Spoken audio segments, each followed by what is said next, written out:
Mobile tower বসানোকে ঘিরে চাঞ্চল্য, অনুমতি ছাড়াই কাজের অভিযোগে পথ অবরোধ কোচবিহারে।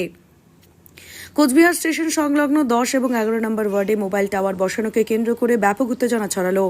স্থানীয় বাসিন্দাদের অভিযোগ, তাদের কোনো ধরনের এনওসি ছাড়াই রাতের অন্ধকারে টাওয়ার বসানোর কাজ চলছিল। বিষয়টি নজরে আসতেই বুধবার ভোর 4টে থেকে এলাকাবাসীরা রাস্তায় নেমে পথ অবরোধ করে প্রতিবাদ জানান। অভিযোগ উঠেছে, প্রশাসনকে আগেই লিখিতভাবে জানানো হলেও তা উপেক্ষা করে টাওয়ার বসানোর প্রক্রিয়া চালানো হচ্ছিল।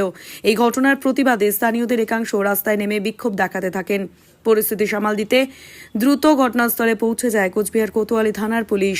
বাসিন্দাদের দাবি, মোবাইল টাওয়ারের রেডিয়েশনের কারণে তাদের স্বাস্থ্যের উপর বিরূপ প্রভাব পড়তে পারে। তাই প্রশাসনের উচিত এই বিষয়ে এলাকাবাসীদের সাথে আলোচনা করে সঠিক পদক্ষেপ গ্রহণ করা। প্রতিবাদকারীদের বক্তব্য, প্রশাসন যদি আলোচনায় বসে এবং তাদের নিরাপত্তা নিশ্চয়তা দেয় তাহলে তারা আলোচনায় রাজি হয়, অন্যথায় তারা বৃহৎ আন্দোলনের হুঁশিয়ারি দেন। আসুন শুনে নিই এলাকাবাসীদের অভিযোগ। আমাদের এখানে এলাকায় হচ্ছে একটা টাওয়ার বসছে, আমাদের রেডিয়েশন ছড়াবে, সেই জন্য আমরা হচ্ছে এখানে আন্দোলনে আসছি যাতে আমাদের এই টাওয়ারটা না বসে। রাতের অন্ধকারে টাওয়ারটা বসানো হয়েছে।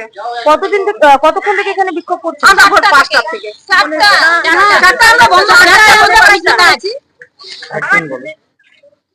বলো, আপনার নাম? আমার নাম নমিতা চৌধুরী।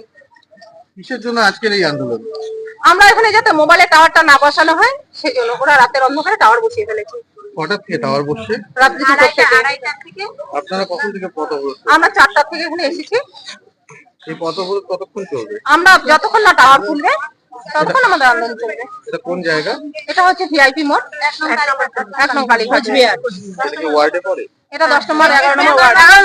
আচ্ছা, আপনারা কি কাউন্সিলরকে জানিয়েছিলেন? আমরা কাউন্সিলরকে জানিয়েছি, ডিএম কে হচ্ছে চিঠি দিয়েছি, সব মানে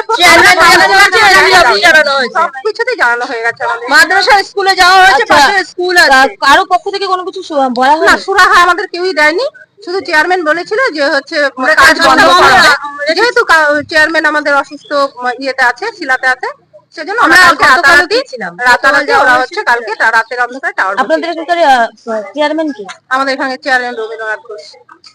তাহলে আপনারা বলছেন চেয়ারম্যানের অনুমতি? এখানে হচ্ছে এলাকারও হচ্ছে ইয়ে নেয়নি, ওরা কোনো কাগজপত্র এনওসি নেয়নি, কোনো কিছু প্রুফ দেখাতে ওরা যে নো অবজেকশন সার্টিফিকেট পাড়ার লোকের থেকে নিয়ে যে একটা টাওয়ার বসাবে সেটা ওরা করেনি। আর ওদের কাছে কোনো প্রুফ নেই বলে ওরা রাতের অন্ধকারে কাজগুলো করেছে।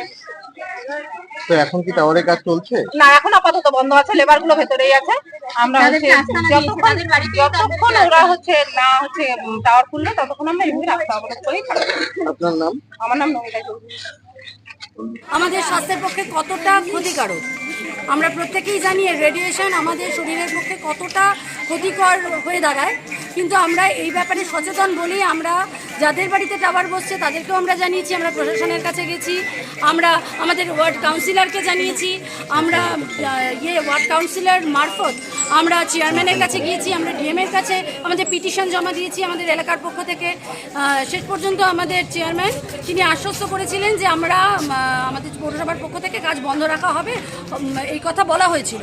তা আমরা ভেবেছিলাম, কিন্তু গত পরশু থেকে দেখছি আবার জিনিসপত্র চলে এসছে এবং গতকাল রাতে 2:30টার পর থেকে রাতের অন্ধকারে কাজ চলেছে এবং আমরা 4টার সময় দেখছি যে হাফ ডান এই কাজটা, এবং আমরা তখন থেকেই আমরা 4:30টা থেকে এখানে আমরা অবস্থান বিক্ষোভে বসেছি এবং যতক্ষণ এই টাওয়ার না খোলা হবে ততক্ষণ আমরা এই আন্দোলন এখানে আমরা অবস্থান বিক্ষোভ চালিয়ে যাব। পুলিশ আমাদের কোনো আশ্বস্ত করতে পারছে না, বলছে আমাদের, কিন্তু আমরা আমাদের যে দাবি সেই দাবি যতক্ষণ না মানা হচ্ছে ততক্ষণ আমরা এখান থেকে অবস্থান বিক্ষোভ থেকে আমরা আমাদের অবস্থান থেকে নড়ছি না। ট্যাক্সমেট অ্যান্ড জিএসটি সুবিধা কেন্দ্র এখন আপনার শহর দিনহাটায়। বিগত 7 বছর যাবৎ সুনামের সাথে কাজ করে আসছে ট্যাক্সমেট। আমাদের এখানে যে পরিষেবাগুলি পাচ্ছেন তা হলো GST registration, GST return, TDS ও TCS return, company registration, society school club registration ও বাৎসরিক return, ISO certification, trademark registration, import export licence, income tax return ও অডিট, ব্যাংক লোন প্রজেক্ট ও ব্যাংক লোনের জন্য CMA data, Udyam registration, professional tax সহ আরো বিভিন্ন ট্যাক্স এবং আপনার ব্যবসা সংক্রান্ত পরিষেবা। তাই যে কোনো কাজের জন্য শীঘ্রই যোগাযোগ করুন আমাদের সাথে। আমাদের ঠিকানা ট্যাক্সমেট দিনহাটা, আস্থা নার্সিং হোমের পাশে, জলের ট্যাঙ্কের বিপরীতে। যোগাযোগ নম্বর 8250435393।